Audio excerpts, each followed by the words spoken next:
Hello বন্ধুরা, আসসালামু আলাইকুম। আমি আজকে তিল ডাল পিঠা বানাবো। তো তিলটা ভালো করে একবার ঘষে নিচ্ছি।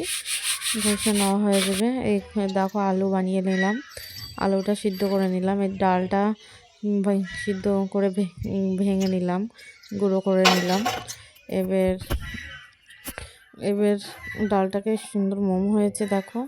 আলুটা এবার ভেঙে নেব, মশলা করে নেব। এবার ডালটা এবার রেখে দিচ্ছি ওখানটায়। আর তিলটা এবার দেব, তিলটা এবার গুড়ের সঙ্গে এবার ফেটে নিব। এই গুড়ে দিয়ে দিলাম, গুড়টা একটু গরম হলে ফেটে নিলাম, তারপরে ঠিক তিলটা দিয়ে দিলাম। তিল গুড়টা একদম হয়ে যাবে, একবারে লেগে যাবে, তখন হয়ে যাবে সুন্দরভাবে।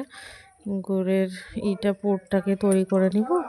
তারপরে এই ধরো আলুর পুরটা বানিয়ে নিয়েছি, সুন্দরভাবে একদম করে নিলাম আলুর পুরটা।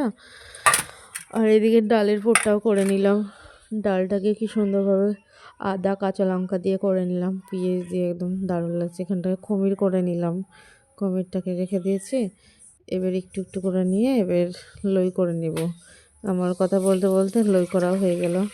আমি এবার আস্তে আস্তে ছেড়ে দিচ্ছি। ডালেরটা হয়ে গেছে, ডালেরটা ছেড়ে দিচ্ছি। দুটো হলো, চেক করছি বসে যাবে কি দেখি।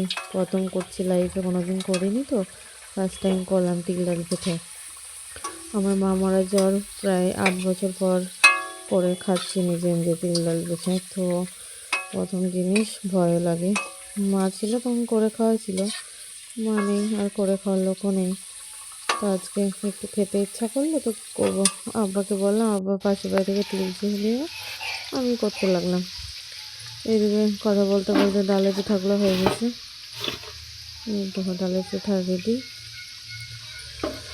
সুন্দরভাবে হয়েছে দেখছো, গোল গোল করে একদম লাল লাল, হালকা হালকা লাল লাল করে একবারে কি সুন্দর কালার দিয়েছে দেখছো, একদম বাদামি কালার সে লাগছিল খেতে খেতে। এই দেখো গোল গোল একদম দারুণভাবে হয়েছে কিন্তু খেতে সেই। আর এই তিলটা বেঁচে গিয়েছিল, গোল গোল করে লাড়ু করে নিলাম, একটা করে খাওয়া হবে।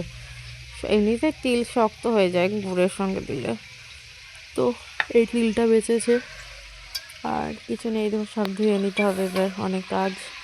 এই ধর তিলটা বাকি আছে, তিলটা করছি লাস্টে।